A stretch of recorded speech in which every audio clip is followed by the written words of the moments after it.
Paul, these are firms that spend billions of dollars to protect themselves. This is not the average guy with his little office somewhere where an employee hits an email that they shouldn't. These are corporations that spend billions of dollars to protect themselves. And here's apparently they attacked technology that was old technology and old software. You can't even imagine this could happen in today's world. See, that's the incredible part about this business model, Dominic. It's simplicity. It's not a matter of this really sophisticated hacking group coming in and trying to counter the encryption we have. They're simply exploiting basic human weakness. Yeah, and when the workers arrived at one of the plants in the Renault plants, normally the TVs that are at the plant show, direction from the company. But this morning, the TV screens that usually update staff on the company productivity had this message: a demand in French for $300 in ransom. The screens also showed 2 clocks counting down the time Renault had to deliver the payments before the factory files were deleted. I mean, this is crazy. And it's only $300. No, why so low? Because it's a pinprick. It's basically just saying, I'm just going to show you what I can do. I'm going to play with you. That's all it is at this point. And how do you know that if you pay the $300 that it's really, this is the end of it? You don't know. You really don't know. Now, history tells us over the last 3 years that we've been investigating this, that you pay, you get everything back. It's a big padlock that they'll put on. That's why what I was saying is that it's nothing new, but yet what we're about to see, this is just really in the embryonic stage of this business model taking off, because they realize now that they've done their vulnerability assessment, they see where we're vulnerable.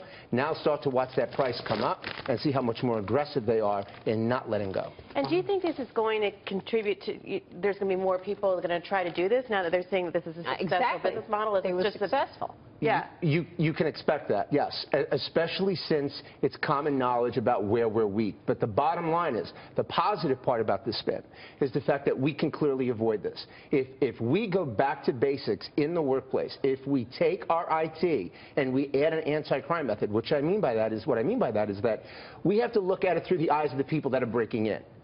Not from our eyes, but from theirs. And train our employees monthly.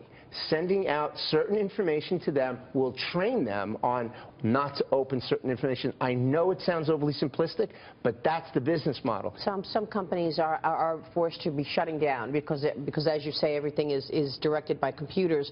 But they're asking them, or they're demanding they pay in Bitcoin. Absolutely, because so that can't be traced. And that's the part about this, Maria. As soon as they send you the message that they have taken control of your server, the very next thing they do is say, go open a Bitcoin account. So does this play into the whole Bitcoin game where the governments finally step in and put a stop to it? I would hope so. But, again, Dominic, this is nothing new for us. Bitcoin has been used last 5 years solid. We've been investigating cases involving Bitcoin. The government's done absolutely nothing about it. How hard is it really to track these guys? It's really not that hard. I mean, at the end of the day... You think we'll find the perpetrators? At the end of the day, if we put our effort to it and we muscle up to this thing, yes, we can certainly track this. Now, Microsoft is announcing that they are releasing a patch so that they can actually, help companies push back on this. I don't know if that's going to be effective. You know what it is, Maria? It's a Band-Aid that goes over that wound, but the wound is still going to occur. We have to go back to it from the beginning and make sure we don't let people gain access, because all that patch is going to do is fix something that's already broken. I mean, we've got to fix the system. And they still have to go and install the patch, right? So if they don't go and install the patch, if the company doesn't go and install it, then you didn't create the patch. Exactly. But, if you, again, go back to manufacturing. If that person on the other end is still not trained properly and they're opening up emails they shouldn't, I don't care what patch you have, you've just opened up the door. It's like put the best security system on, but if I leave the door open, well, then what difference does it make? Right. A lot of people think about cybersecurity in terms of a home. You can lock all the doors, but if these guys still get in, they're in your home. So what's the risk for companies who have been attacked and maybe they paid the ransom, their stuff has been decrypted? But the next step is making sure that they build a system, learn from your mistakes.